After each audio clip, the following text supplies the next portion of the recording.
এই এই কারখানায় তৈরিকৃত।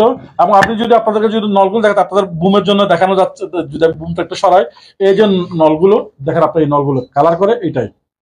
এবং এই কারখানায় যে অস্ত্রগুলো তৈরি হয়েছে, এটা একদম আমরা শিওর হয়ে আমরা এটা চালিয়েছি, যেহেতু তার বাড়ি বেগমগঞ্জে, সেটা আমাদের একটা আইনগত ব্যাপার ছিল।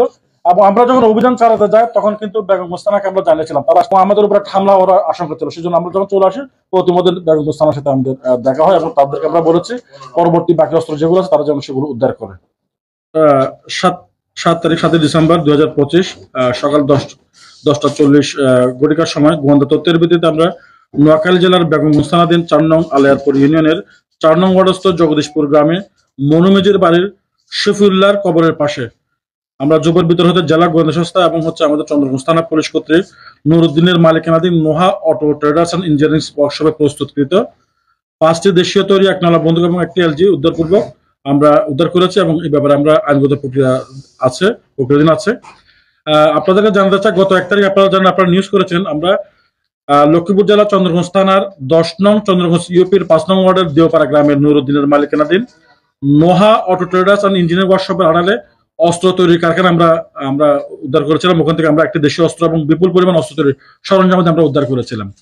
তো ওই তথ্যের ভিত্তিতে এবং পরবর্তীতে আমরা যখন জানতে পারি এই কারখানায় তৈরিকৃত অস্ত্র তার বাড়ি কিন্তু বেগমগঞ্জে, তার বাড়ির পাশে একটা কবরস্থানের মধ্যে অস্ত্রগুলি লুকায়িত আছে। এই তথ্যের ভিত্তিতে আমরা আমাদের চন্দ্রগঞ্জ থানা পুলিশ এবং জেলা গোয়েন্দা সংস্থা অভিযান চালিয়ে অস্ত্রগুলো উদ্ধার করে। আমরা যেহেতু এটা আমাদের জেলার বাইরে নোয়াখালী জেলায় পড়ে, সেজন্য আমরা নোয়াখালী বেগমগঞ্জ থানারও আমরা সাহায্য নিয়ে পর্বে তারা আসে, এবং আমরা জানতে পারি এখানে প্রচুর অস্ত্র রয়েছে আমাদের, এবং আমরা কিছু অস্ত্র 6টা অস্ত্র আমরা উদ্ধার করতে পেরেছি, এবং অন্যান্য অস্ত্রের তথ্য আমরা বেগমগঞ্জকে দিয়েছে, থানাকে দিয়েছে, তারা অভিযান পরিচালনা করে তারা অন্য অস্ত্রগুলো উদ্ধার করবে। তো আপনাদের যেটা জানা যায়, যেটা অ্যাম্বিগুইটি যে ব্যাপারটা আপনাদের মাঝে হয়েছিল, দুয়াশা হচ্ছে, সেটা সকালবেলা আমাদের সাবেক ওসি, যিনি এখন চন্দ্রগঞ্জ থানায় নেই, উনি একটা ব্রিফিং করেছেন। উনি গতকালই আমাদের চন্দ্রগঞ্জ ছেড়ে চলে গিয়েছেন।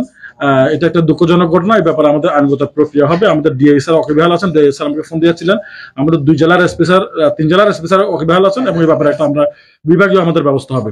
তো যে জিনিসটা আপনাদেরকে আমরা জানাতে চাই, সেটা এখন প্রশ্ন আসতে পারে 1 তারিখ যে মামলাটা হয়েছে, সেই মামলার সাথে এই অস্ত্রের সম্পর্কটা আমি যদি আপনাদের দেখাতে চাই, এই অস্ত্রের যে বাট, এবং আমরা 1 তারিখ আমরা যে অভিযান আপনারা দেখতে পাবেন, এই দেখেন, এই কারখানায় তৈরিকৃত। এবং আপনি যদি আপনাদেরকে যদি নলগুলো দেখেন, আপনাদের বুমের জন্য দেখানো যাচ্ছে, যদি বুমটা একটু সরাই, এই যে নলগুলো দেখেন, আপনার এই নলগুলো কালার করে এইটাই। এবং এই কারখানায় যে অস্ত্রগুলো তৈরি হয়েছে, এটা একদম আমরা শিওর হয়ে আমরা এটা চালিয়েছি, যেহেতু তার বাড়ি বেগমগঞ্জে, সেটা আমাদের একটা আইনগত ব্যাপার ছিল।